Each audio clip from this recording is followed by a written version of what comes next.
বন্ধুরা, চাকরির পরীক্ষায় বিভিন্ন সময় সূচকের অঙ্ক আসে। সূচকের অঙ্কগুলো কিভাবে সহজে সমাধান করবেন একটু দেখে নেন। আশা করি আপনাদের কাজে আসবে। 51, 17 দুটারে একত্রে দিয়ে হোল কিউব দিলাম।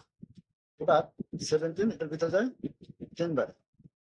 3 কিউব তার মানে হলো 3 × 3 × 3 ইকুয়াল টু হবে 3 × 3 = 9, 3 × 7 = 27। এটা হলো এটা। এরপরে এখানে আছে 25 আর 125 একত্রে হোল কিউব।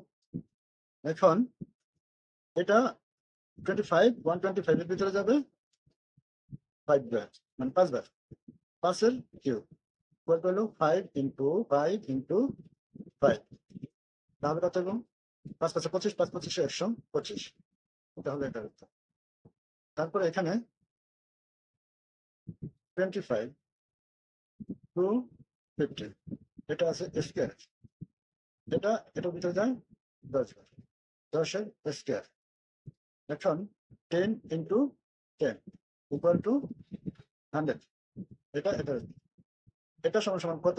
আপনারা কমেন্টসে জানাবেন। ভালো লাগলে সাবস্ক্রাইব করবেন, লাইক, কমেন্ট এবং শেয়ার দিবেন। Thank you.